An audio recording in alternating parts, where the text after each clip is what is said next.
बिस्मिल्लाहिर्रहमानिर्रहीम। अस्सलाम वालेकुम। आज 21 अगस्त बरोज़ सोमवार हम बात करेंगे दो अहम इशूज़ के हवाले से। पाकिस्तान तहरीक इंसाफ के चेयरमैन इमरान खान की दरख्वास्त पर बहुत अहम पेशरफ्त सामने आई है।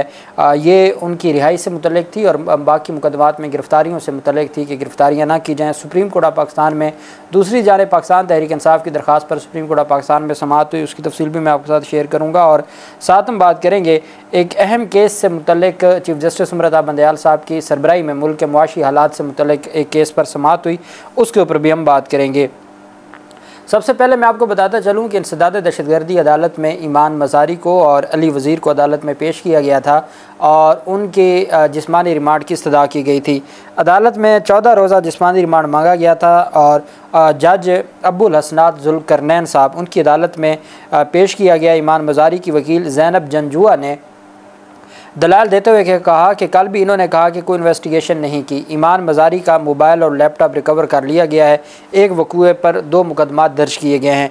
वकील ने अदालत को बताया कि पहली FIR में नाकाबिल ज़मानत दफ़ात हैं। ईमान मज़ारी वकील हैं, पहले भी शामिल तफ्तीश होती रही हैं, अब भी होती रहेंगी। इस मुल्क में वकालत करना भी जुर्म बन गया है। दौरान समाअत प्रोसिक्यूटर ने दलाल दिए कि इन्होंने रियासत के ख़िलाफ़ तकरीरें की। इस मौका पर ईमान मज़ारी की तकरीर का ट्रांसक्रिप्ट अदालत के सामने पढ़ा गया। प्रोसिक्यूटर ने बताया कि ईमान मज़ारी के ख़िलाफ़ पहले भी मुकदमा दर्ज हुआ था और उनकी जानिब से गैर मशरूत माफ़ी के बाद वो केस ख़त्म हुआ था। प्रोसिक्यूटर ने अदालत को बताया कि वॉइस मैचिंग करानी है और फोटोग्रामेट्री जो टेस्ट है वो भी फोटोग्रामेट्री टेस्ट भी करवाना है और अदालत को कहा गया कि इनका रिमांड दिया जाए और ये पहला रिमांड है, अदालत रिमांड मंजूर करे और हमने इन्वेस्टिगेशन करनी है। ईमान मज़ारी ने दोबारा वही जुर्म किया जो उन्होंने पहले किया था। इस पर फिर ईमान मज़ारी के वकील ने जवाबन अदालत को बताया कि ये कह रहे हैं कि फ़ोटोग्रामेट्री टेस्ट कराना है। 24 घंटे में अभी तक इन्होंने कुछ नहीं किया। इन्होंने एक और FIR का जिक्र किया, वह FIR हाई कोर्ट ने खारिज की थी। तकरीर का ट्रांसक्रिप्ट इनके पास है, मोबाइल लैपटॉप इनके पास है और इस वजह से हर सूरत जो मुझे रिलीफ दिया जाए। साथ जज अब्बुल हसनात जुल्करनैन ने रिमार्क दिया कि इतना प्यारा वतन है, अगर यहाँ रहकर ये मामलात हों तो हम कहाँ चले गए। मैं कहता हूँ मुल्क है तो हम हैं। ये जज साहब के रिमार्क्स थे। अली वज़ीर की दरख्वास्त पर भी समाअत हुई। बहरहाल अदालत ने 3 रोज़ा जिस्मानी रिमांड दोनों का मंजूर कर लिया और 24 अगस्त तक दोबारा पेश करने का हुक्म दे दिया।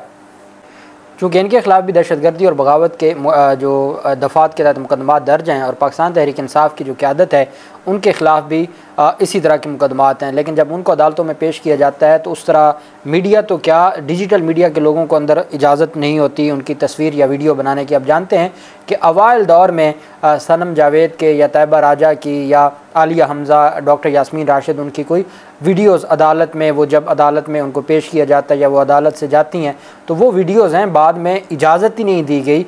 हत्ता कि आज परवेज़ इलाही को पेश किया गया तो मीडिया को भी इजाज़त नहीं थी।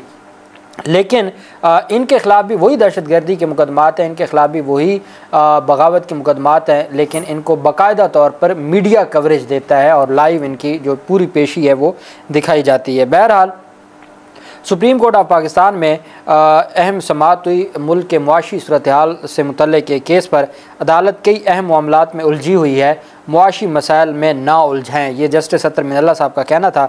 सुप्रीम कोर्ट में समाअत के दौरान रिमार्क्स दिए कि अदालत कई मामलात में उलझी हुई है, हमें इन मामलात में न घसीटें। आइनी हद से ज़्यादा कर्जे लेने से मुतल्लिक़ केस की समाअत हुई। उमर बंदयाल साहब की सरबराही में 2 रुकनी बेंच ने समाअत की, जिसमें दरख्वास्त गुजार डॉक्टर ज़ुबैर के वकील की जानिब से मौक़िफ़ अख्तियार किया गया कि मुल्क में बेहद कर्ज़े लेने से मुतल्लिक़ आइनी दरख्वास्त 2020 में दायर की। केस में हफीज़ शेख को और रज़ा बाकिर को फ़रीक बनाया था, वो दोनों भाग गए हैं। चीफ जस्टिस ने रिमार्क्स दिए कि आपका केस ये है कि जो डेट लिमिटेशन है उस एक्ट 2005 पर अमल दरामद नहीं किया गया, जिस पर वकील ने जवाब दिया कि हुकूमतों ने हद से ज़्यादा कर्ज़े लेकर आइन की खिलाफ वर्जी की है। जस्टिस अतर मिनल्ला साहब ने रिमार्क्स दिए कि एक्ट पर अमल दरामद के लिए हाई कोर्ट में जाना चाहिए। मुल्क शदीद मुआशी मुश्किलात से दो चार है। चीफ जस्टिस ने मुकालमा करते हुए कहा कि आपके उठाए गए नुक्ते में वज़न है। आखिर मुल्क में इतना कर्जा क्यों लिया गया? स्टेट बैंक की वेबसाइट पर जाकर देखें कि 1947 से आज तक सालाना कितने कर्जे लिए गए। मुल्क को अब तक मुआशी सूरत हाल का सामना है, ये बेहतर वक्त नहीं है कि अदालत इस किस्म की दरख्वास्त को सुने। जस्टिस अतर मिनल्ला साहब ने रिमार्क्स दिए और वकील दरख्वास्त गुजार से मुकालमा करते हुए कहा कि आपने जो तजावीज़ देनी है वो वफाकी हुकूमत को दें। सुप्रीम कोर्ट को मुआशी मसाइल में मत उलझाएँ। अदालत पहले ही बहुत से मामलात में उलझ रही है। वफाकी हुकूमत में मईशत के हवाले से मामलात देखने का मुतलका फ़ोरम है। चीफ जस्टिस ने कहा कि दरख्वास्त गुजार डॉक्टर ज़ुबैर को कहें कि वो मुआशी मामलात पर अखबार में लिख कर आवाम को शऊर दें। आप अंदाज़ा लगा लें, एक जज साहब कहते हैं कि हमें इन मामलात में ना उलझाएँ, हम और बहुत सारे मामलात में उलझे हुए हैं। ये इन अदालतों का जो किरदार है या जो काम है, अपने काम को ये सर अंजाम देने में नाकाम हो चुकी हैं। आइन अमल दरामद नहीं हो रहा, बुनियादी हकूक़ मुअत्तल हो चुके हैं, बुनियादी इंसानी हकूक़ ये शहरियों को नहीं दे पा रहे, बेसिक जो उनके फंडामेंटल राइट्स हैं वो इन्फ्रिंज हो रहे हैं और कोई उसके ऊपर हमारी अदालतें कुछ नहीं कहती। और पता नहीं कौन सा काम कर रही हैं अदालतें जो कहा जाता है कि हमें इन मसाइल में ना उलझाएं, हम पहले बहुत उलझे हुए हैं। हाँ, अब अपनी तकसीम में उलझे हुए हैं, अब अपनी पसंद नापसंद में उलझे हुए हैं, इसके अलावा और कोई काम नहीं है जो हमारी मुअज़्ज़ज़ अदालतें कर रही हों। चीफ जस्टिस साहब ने जो मशवरा दिया कि आप अखबार में लिख दें, आवाम को शऊर आ जाएगा। अदालत ने वकील को दरख्वास्त गुजार डॉक्टर मोहम्मद ज़ुबैर से हदायत लेने की हदायत करते हुए केस की समाअत गैर मुअय्यना मुद्दत के लिए मुलतवी कर दी। जिस वक्त पाकिस्तान में डॉलर 300 क्रॉस कर चुका है, पेट्रोल की कीमतें भी 300 के करीब पहुँच चुकी हैं, डीज़ल भी 300 के पास पहुँच चुका है, उस वक्त हमारे मुल्क की सबसे बड़ी अदालत कह रही है हमें इन मामलात में ना उलझाएं, हम इन मामलात को नहीं देखेंगे। हालांकि ये सारी बेसिक जो ज़रूरियात हैं आवाम की और आवाम के जो बुनियादी हकूक़ हैं उनसे मुतल्लिक़ हैं, लेकिन हमारी अदालतें कहती हैं कि इस मामले में हमें बिल्कुल आप हमें छेड़े नहीं और हम जिस पुरसुकून तरीके से अपनी तनख्वाहें, हमारी तनख्वाहें बढ़ गई हैं, हमारी मरात बढ़ गई हैं, हमें और क्या लेना देना। सुप्रीम कोर्ट ने तहरीक इंसाफ के अरकान असम्बली के इस्तीफ़ों से मुतल्लिक जो दरख्वास्तें थीं उन पर समाअत की।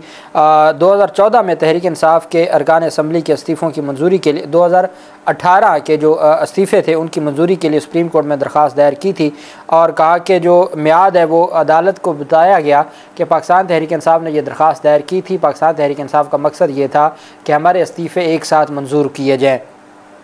चूँकि हमारे इस्तीफ़े एक साथ मंजूर नहीं किए गए और अब वो असम्बली अपना वक्त मुकम्मल कर चुकी है, अब असम्बली अपना टेन्योर मुकम्मल कर चुकी है और बदकिस्मती ये है कि हमारी अदालत में दरख्वास्त पेंडिंग रही और अदालत ने विद इन टाइम जो स्टिपुलेटेड टाइम था उसमें हमारी दाद रसी नहीं की और हमें नहीं सुना गया। इस वजह से अब हम मज़ीद इस दरख्वास्त को क्या चलाएँगे, ये दरख्वास्त गैर मुअस्सर हो चुकी है। हम अपनी ये दरख्वास्त वापस लेना चाहते हैं।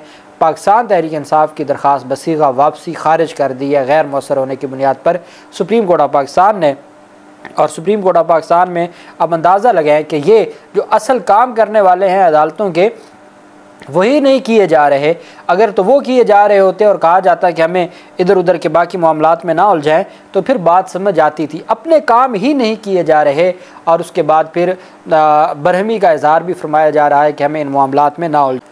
दूसरी जानिब सुप्रीम कोर्ट ऑफ पाकिस्तान में इमरान खान की जानिब से दरख्वास्त दायर की गई थी कि एक से ज़्यादा मुकदमात में गिरफ़्तारियों से रुकवाने के हवाले से जो उनके बुनियादी हकूक़ हैं उनको जो सलब किया जा रहा था और जो अदालतों में उनकी जो दरख्वास्तें थी अदम पैरवी खारिज की जा रही थी। मुख्तलिफ रिलीफ़ मांगे गए थे सुप्रीम कोर्ट ऑफ पाकिस्तान से।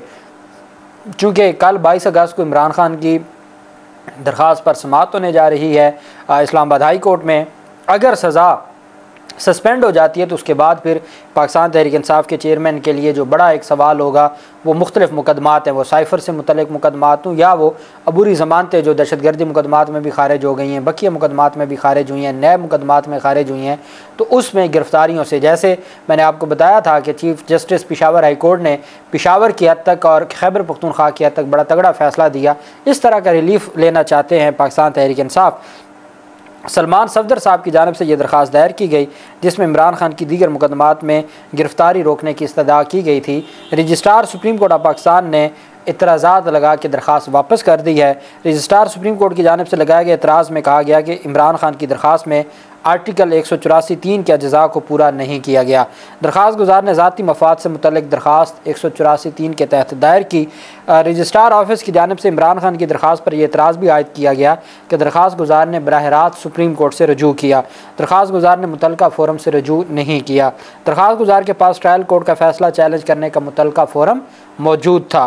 सुप्रीम कोर्ट रजिस्ट्रार ऑफिस के एतराज़ में कहा गया कि दरख्वास्त गुजार साबित नहीं कर सका कि कौन सा बुनियादी हक़ मुतासर हुआ है और ये कैसे अवामी मफाद का मामला है। एक दरख्वास्त में गैर मुतल्लिक़ा ना समझ आने वाली मुख्तलिफ़ इस्तदाएँ की गई हैं। बैरिस्टर सलमान सफदर साहब बड़ी माजरत के साथ उनकी जितनी भी दरख्वास्तें, पहले हाई कोर्ट में भी जब वो दरख्वास्तें दायर करते थे तो वो जजेस यही कहते थे कि आपने मांगा क्या है, आपने जो कुछ मांगा है क्या ये कानून में इसकी कोई क्लॉज भी है?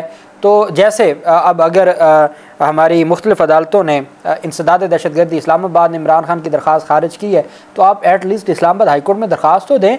आप नैब अदालत के फ़ैसले के ख़िलाफ़ इस्लामाबाद हाई कोर्ट से रजू तो करें। आप जो लाहौर की दहशतगर्दी अदालत के ख़िलाफ़ रजू तो करें लाहौर हाई कोर्ट से। अब ये बातें हैं कि आपने ट्रायल कोर्ट के फ़ैसले डायरेक्ट सुप्रीम कोर्ट में ले आए हैं और आपने मुतलका हाई कोर्ट्स में चैलेंज नहीं किए, और इतने दिन गुजर गए। अब सुप्रीम कोर्ट में तो 5 दिन के बाद जाके एतराज़ लगा है, हाई कोर्ट में तो अगले दिन समाअत हो जाती है। तो बहरहाल अब जो भी हिकमत अमली है पाकिस्तान तहरीक इंसाफ की जो लीगल टीम की, मेरे ख्याल में अगर लतीफ़ खोसा साहब या जो अली ज़फ़र साहब इन मामलात को देखते तो वो उनको पता है कि टेक्निकली प्रोफेशनली कैसे हमने रिलीफ लेना है। बहरहाल अब पाकिस्तान तहरीक इंसाफ की वकला टीम का ये कहना है कि वो इस सारे मामले को एतराज़ात आज ही दूर करके दोबारा वापस दायर कर देंगे। मेरे ख्याल में तो ये बतौर ऑब्जेक्शन केस ही अब लग सकता है, और ऑब्जेक्शन में ही जो चैम्बर में जज साहब समाअत करेंगे, और अगर जज साहब ने ऑब्जेक्शन ख़त्म कर दिए फिर केस फ़िक्स होगा अदालत में। तो ये एक चीज़ है, और मैं समझता हूँ कि जब तक आपकी सुप्रीम कोर्ट में ये मामला चलता है, हाई कोर्ट्स में भी ये जो मैटर्स हैं इनको चैलेंज करना चाहिए, और हाई कोर्ट्स में भी इन सारी चीज़ों को देखना चाहिए। बहरहाल जो भी तफसीलात होंगी आपके साथ शेयर करते रहेंगे। अल्लाह पाक पाकिस्तान का हामी नासिर हो। बहुत शुक्रिया। अल्लाह हाफिज़। पाकिस्तान जिंदाबाद।